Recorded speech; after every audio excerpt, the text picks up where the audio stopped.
Hey there, welcome to Bandits Keep. I'm Daniel. In this video, I'm going to talk a little bit about playing more games. This happens a lot. I was on Twitter the other day and somebody put a post about how they had created a character, but they had nobody to play with. Another person posted they wrote an adventure and they had nobody to play with. And you see this all the time. And I do think that there is a certain part of the game or the hobby, if you will, for people who are very much into playing that is just talking about the game, right? We do enjoy just talking about it. But when it comes down to it, you also want to play. So how do you find people to play with? How can we play more? I'm going to give you kind of my thoughts on this based on the fact that I played D&D when I was a kid and I came back to it maybe 5-6 years ago. I knew nobody that played. I didn't even know D&D existed anymore until somebody mentioned it. And I was on a mission. I loved it. I had an in-person group that I started, but I wanted to play more. And I ended up being in 2 in-person groups and playing almost 7 days a week online within a few months. And I'm going to tell you how I did it. Maybe you don't want to go that far, but hopefully some of these tips will help you. So as I mentioned, when I first came back to playing, I started an in-person group, if you will, and I joined another one and then eventually a third one. And also did some other things, which I'll talk about. But most of the gaming that I did and still do now was online. So for me, didn't jump to online gaming because of the pandemic. I was already playing a lot online. Obviously, it all went online during that period, but online gaming is a great place to start. There's a few really great advantages to online gaming. One is that you can play pretty much in your own schedule. When you're dealing with playing online, you've got people all over the world that are interested in playing. And one person in our group that used to play with us a lot, they were in Europe and they had nobody around them to play. And they wanted to play that much that they would get up in the middle of the night, play a game, then go back to bed. But they were able to do it, right? And they were able to play games all the time. And this is what you can do, right? You can find a way that fits into your schedule. If you're free from 9 a.m. to 11 on every other Thursday, well, there might be somebody else somewhere that is as well. It might be a different time zone for them, or they might just have the same schedule as you, and you can find that person and you can play. It's really great. Also, you're probably going to want to communicate information and everything else online anyways, so you're going to want to do these steps no matter what. The first one is join groups that talk about and engage in gaming. And I'm not talking about Twitter or Reddit per se, because those are more forum types. I'm not going to say you can't get into games on Reddit or Twitter, but I think those aren't going to be the main places. If you've had luck with those, let me know. But I think Facebook, I know some people don't like Facebook. Facebook is one of the best places because there's lots of groups that are easy to find. And better, but maybe a little bit harder to navigate, is Discord. If you can find groups that are interested in the games that you're interested in, they will be, I'm obviously making up a number here, but 90% of the people that are just going to want to talk. But there's going to be that small percentage that's going to want a game. And in fact, there's groups that are set up that are just called like gaming group or let's play a one-shot group and stuff like that. And those are the groups you want to look for. Join these groups. And what's super important, because when I was in a lot of these groups, I found people complaining they couldn't get in games still. You need to become part of the community. You've got to invest a little bit of time. Yes, you want to play, and I know we're going to get to that. But if you just join a community and just say, I want to play in a game, and then never go back there unless somebody pings you, you're not going to get in any games. What you want to do is look for threads where people are talking about games that you like or ideas or concepts that you have thoughts on, and communicate in those threads. Talk to people, start to build relationships, for the lack of a better word, with people, and then you will be invited to games. One thing you need to really also consider when you're doing this is to be very open-minded as to what games you play. I've seen people say, again, I'll go back to that Twitter thread where somebody built a very specific character and couldn't find a game to play them in. That's not the best approach to take when you don't have a group already or you don't already have some connections. What you really want to do is be open-minded. When I first got back into gaming, I've got back in with 5th edition Dungeons & Dragons, and both of my in-person groups were the first two.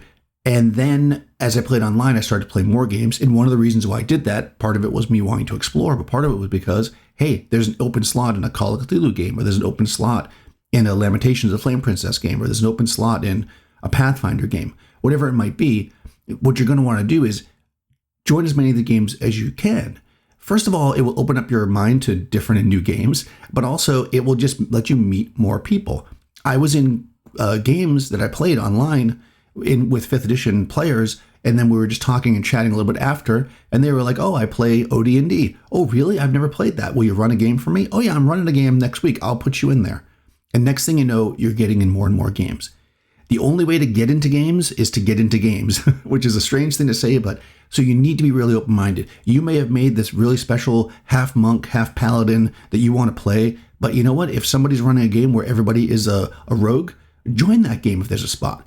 Meet people. You will find friends there, and then eventually you'll be able to play all the games you want and whatever kind of games you want. This is probably even more true when it comes to face-to-face or in-person gaming.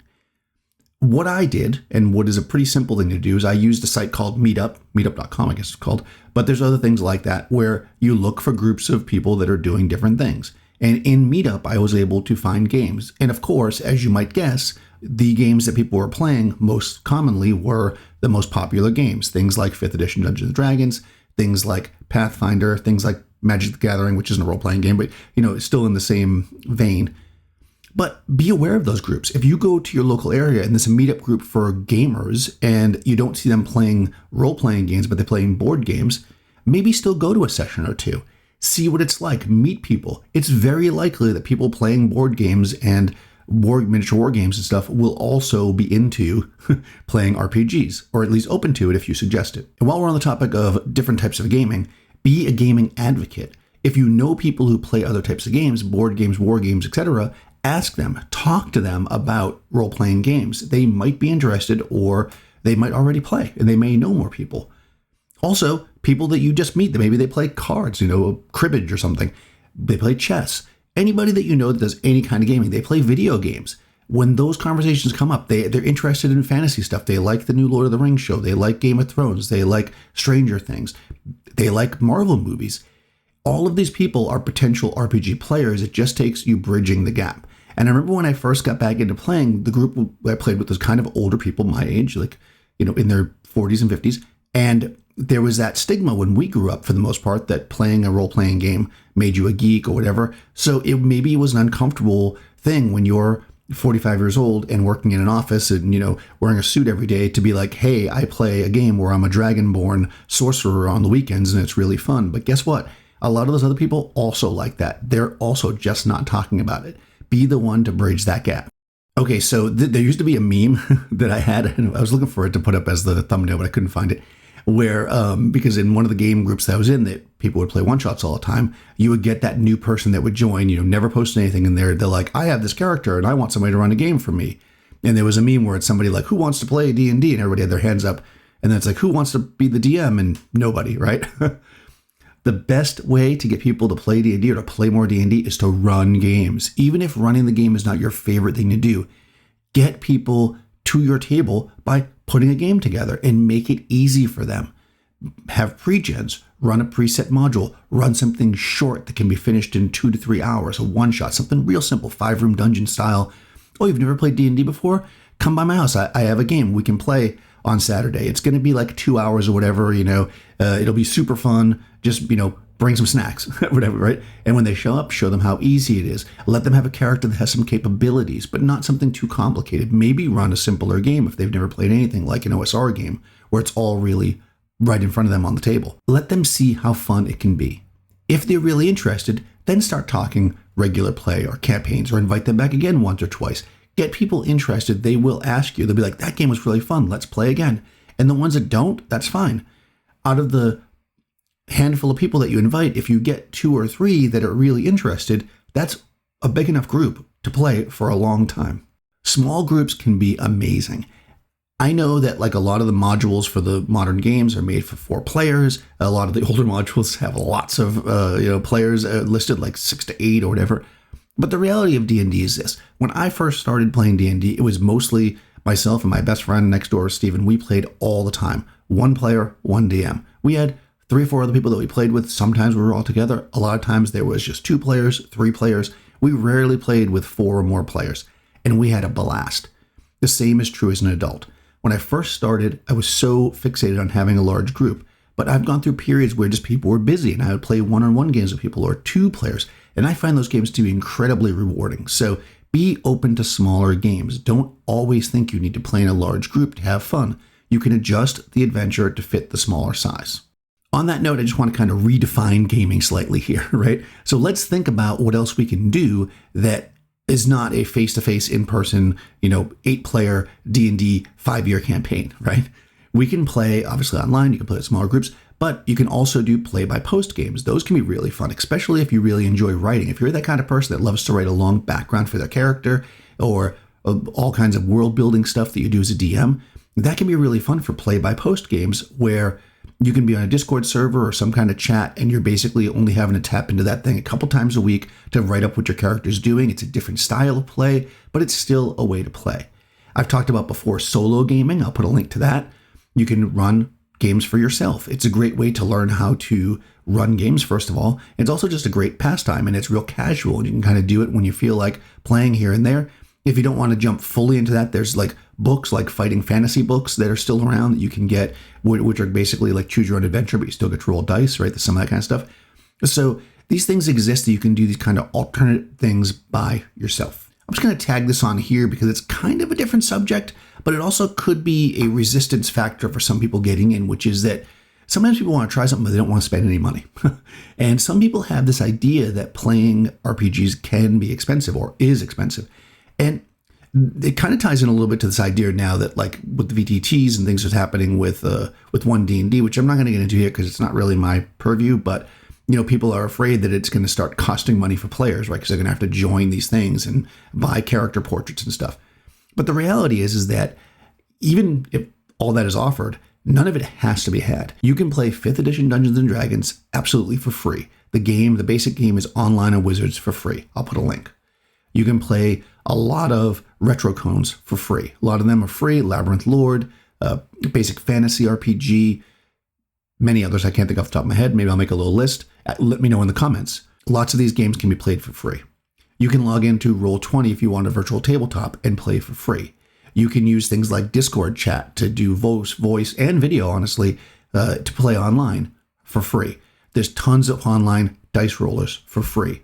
You don't need to spend money to get in as a player, even if you're playing online. If you are going to run games, there's tons of adventures out there that are out there, again, for free or pay what you want, that you can start with. You may eventually want to invest a little bit in the game, but that's a whole other thing. So again, maybe that's a whole video. Would you like to have a video about how to play D&D for free and run a whole campaign? That would actually be kind of fun. I could put together a whole series of free adventures that I think would lock together into a campaign. Let me know in the comments below, because that might actually give myself an idea as I'm recording this. In any case, I hope this opened up your mind. If you are sitting here watching this video, as I know some people are, and they're like, I used to play games when I was younger, but nobody around me plays, and I watch videos on YouTube because I'd love to play again, but I'm just not around anybody that's playing. Take some of this advice. Ask some questions in the comments, and I will do my best to answer them. Answer questions in the comments by other people if you're watching this and you also have started playing with no group and now build up to a place where you can play. As always, thanks for watching. By the way, I have a Discord server now. The link is in the description. I'm kind of soft launching it here at the end of this video. We'll get people into it. Check it out. Let me know what you want to see there. Also, the Patreon is kind of in the works. I'll put a link to it. I guess you could start following it. There's no content there right now, but you can see what's offered and let me know in the comments if you think those are good things or if you want me to offer something different. Let me know. In any case, I appreciate everybody watching. Please be sure to subscribe and ring the bell. That's the most important thing you can do here to help the channel grow. And I'll see you next time.